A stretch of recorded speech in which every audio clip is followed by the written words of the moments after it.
Ya, ada satu slide. Sebenarnya kalau bisa next. Ya, jadi dalam waktu 10 menit ini saya mencoba fokus untuk bicara hal strategis dan fokusnya di pertahanan dan diplomasi. Jadi kita sekarang ada di acara refleksi. Refleksi itu merenung dan mengingat kembali apa yang sudah kita putuskan, kenapa kita memutuskan demikian, apa asumsi kita, mana yang berhasil, kenapa berhasil, mana yang belum berhasil, kenapa belum berhasil, apa yang harus kita lakukan. Sehingga dalam perspektif kepemimpinan nasional, ini bukan hanya masalah dengan kebijakan, tetapi bicara mengenai mengevaluasi efek bukan hanya output, tetapi outcome dan konsekuensi strategi di masa mendatang. Dan yang berikutnya adalah kita mencoba melihat bahwa objek pemerintahan Presiden Pak Prabowo yang kita cintai selama 1 tahun ini merupakan satu subsistem dari sekian banyak subsistem di dalam level domestik dan juga global. Sehingga kita tidak bisa berpikir hanya parsial. Yang berikutnya kita melihat secara objektif, sehingga apa yang coba kita renungkan itu bukan apa yang kita hanya yakinkan dan persepsikan secara subjektif, tapi kita coba melihat kepada indikator-indikator baik yang sifatnya perbandingan dengan negara lain dan juga perbandingan dalam konteks time frame. Karena Pak Prabowo akan mengakhiri masa 2029 itu dan 30 tahun sejak era reformasi, sejak saya masih menjadi mahasiswa. Dan 31 tahun dibandingkan 32 tahun era Pak Soeharto, mana lebih baik? Yang berikutnya adalah kita melihat harus komprehensif, di mana kita harus berpikir secara kritis, berpikir in time, sintesis, sistemik, kreatif, dan futuristik. Kita harus kembalikan lagi kepada konteks Pancasila. Saya setuju yang Pak Rocky bilang, jangan jadikan Pancasila sebagai dogmatik ideologi, alat kekuasaan untuk mengatakan mana yang benar, mana yang salah. Karena kita ini adalah entitas budaya, entitas antropologis yang berjalan dalam perjalanan sejarah, di mana nilai-nilai Pancasila itu harus bisa di-upgrade bagaimana menjadi way of life yang meaningful, yang bisa kita gunakan. Nah itu menurut saya, ya, bagaimana kita menjadikan Pancasila itu sebagai way of life, kita reflektif terhadap apa yang bisa kita lakukan ke depan. Nah yang berikutnya yang saya mau sampaikan bahwa Pak Prabowo sepertinya merujuk kepada pendekatan integrated balancing of power. Kemauan beliau untuk mengebut selama tahun pertama, ya, apa yang disebut dengan mengkonsolidasikan kekuatan domestik, berusaha untuk mengkonsolidasikan apa yang menjadi perwujudan untuk mewujud stabilitas politik itu setelah pemilu. Tetapi ini juga harus bisa diikuti oleh kepercayaan publik, karena itu melahirkan legitimasi dan akan mengakibatkan efektivitas kebijakan. Seperti masukan dari Prof. Yuli tadi mengenai introspeksi terhadap government structure, kabinet dan lain-lain. Itu adalah suatu hal biasa. Yang berikutnya adalah beliau melihat bahwa external balancing of power itu begitu penting. Beliau melihat bahwa ASEAN sebagai salah satu private diplomasi kita, benar. Beliau melihat Indo-Pasifik itu adalah kawasan yang penting, 50% wilayah dunia, 50% populasi dunia, 60% GDP dunia. Di situ ada Asia Utara, Northeast Asia, ada Asia Selatan, Asia Tenggara, ada Oceania, ada kawasan sebagian di Afrika Timur dan India, Pakistan, dan yang ada di Samudra India, di mana di situ ada persaingan antara Amerika secara khusus dan China, di mana di dalam sejarah mengatakan bahwa dari 16 interaksi antara ruling power dan rising power, 4 berakhir dengan tanpa perang terbuka, sementara 12 berakhir dengan perang terbuka.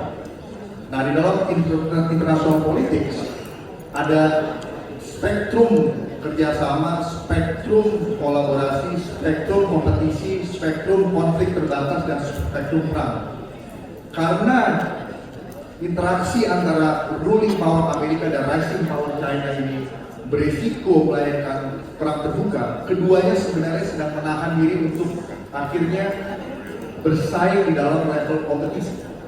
Yang caranya adalah cara-cara yang irregular, bukan cara yang regular, artinya tidak sesuai dengan aturan main yang biasa.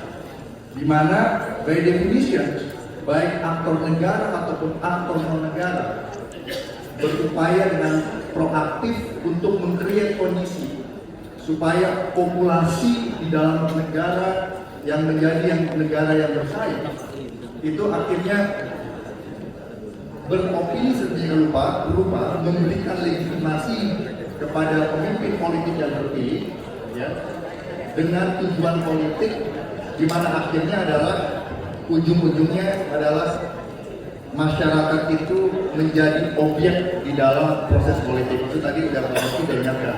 Kita harus menjadi bangsa yang epistemik dalam filsafat berpolitik. Kita jangan hanya penyakit asal bergerak. Kita harus kritis. Kenapa kita ada di sini dan apa yang kita lakukan sehingga kita tidak gampang tertakut. Baik kita dalam menegakkan kebenaran, mengatakan yang benar adalah benar, yang salah adalah salah, menindak yang salah, membela yang benar, mempertahankan hak yang harus dipertahankan, dan itu yang menurut saya harus menjadi fokus di dalam orientasi kebijakan pertahanan dan juga luar negeri Pak Prabowo yang dilakukan sekarang. Beliau bergabung dengan BRICS sebagai salah satu bilateral, ya, tanpa harus berkonfrontasi dengan Barat. Karena di BRICS sendiri terdapat dapat Uni Emirat Arab, di mana di situ Uni Emirat Arab 50% warga negaranya juga dari Prancis, Inggris, ya, dan Amerika, di mana BRICS sendiri itu juga tingkat kohesivitasnya tidak sesolid ASEAN, sehingga cara-cara Pak Prabowo untuk merangkul multilateral seperti ASEAN sebagai titik utama foreign policy Indonesia dan bergaul di kawasan Asia Pasifik itu menjadi kekuatan penyeimbang bagi competing great powers yang ada di Indo-Pasifik yang sebenarnya sekarang setiap hari berperang, khususnya di ruang cyber, masuk melalui gatra ekonomi, mempengaruhi kualitas demokrasi di negara yang bersaing. Itu di era damai, itu di situ. Makanya Pak Prabowo dan administration itu kita semua rakyat Indonesia harus aware dengan apa yang disebut dengan elite capture operations. Bagaimana elit jangan sampai tersandar untuk akhirnya tidak bisa memberikan yang terbaik kepada rakyat, tetapi lebih menserving kepentingan dari sekelompok elit, baik itu di tingkat nasional ataupun global, karena adanya konsekuensi dari deal-deal politik yang diperlukan, yang memang diperlukan dalam realitas politik. Harus kembali kepada idealisme, etika, moral, dan kehormatan bangsa. Dan dari segi pertahanan, sekarang ini Indonesia mempersiapkan diri, saya lihat dengan anggaran 165 triliun di tahun 2025 itu membangun kekuatan yang pasti konvensional, membangun kekuatan darat, laut, dan udara, diperhadapkan untuk resiko menghadapi perang terbuka, tetapi di saat yang bersamaan sekarang menghadapi gray zone activities, contohnya di Laut Cina Selatan.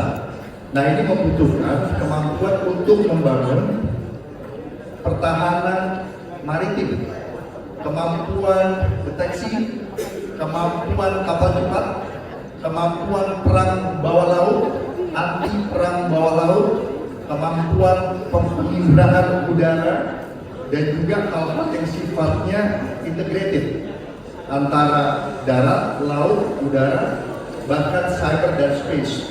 Ada 8+3 advance teknologi yang ada di Indo-Pasifik saat ini yang sedang menjadi currency dalam kontestasi. Yang pertama itu adalah advanced computing, yang kedua adalah artificial intelligence dan machine learning, yang ketiga adalah otonomi, senjata-senjata otonomus, yang berikutnya adalah big data analytics, selanjutnya bioteknologi, selanjutnya lagi directed energy, selanjutnya lagi adalah robotik, dan selanjutnya hypersonic. Izin Bapak mengingatkan 32 menit. Ya, jadi teknologi-teknologi ini perlu dikejar ya untuk bisa kita keep up dengan itu. Tetapi pada ujung-ujungnya kita tetap harus fokus membangun pertahanan yang asimetris saja, karena kita tidak bisa mengikuti dalam waktu cepat 4 tahun ke depan untuk membangun kekuatan konvensional mengikuti arah perkembangan militer great power sedang berkompetisi. Memang cyber penting, suatu teknologi penting, kemampuan space dan space capabilities. Jadi, kalaupun sekarang militer itu banyak dipakai untuk mensupport civil society, Pak Prabowo juga harus bisa memperhatikan kaidah-kaidah demokrasi sehingga militer itu ditempatkan pada posisi sebagai instrumen national power yang kompatibel dengan nilai demokrasi dan perjalanan bangsa ke depan.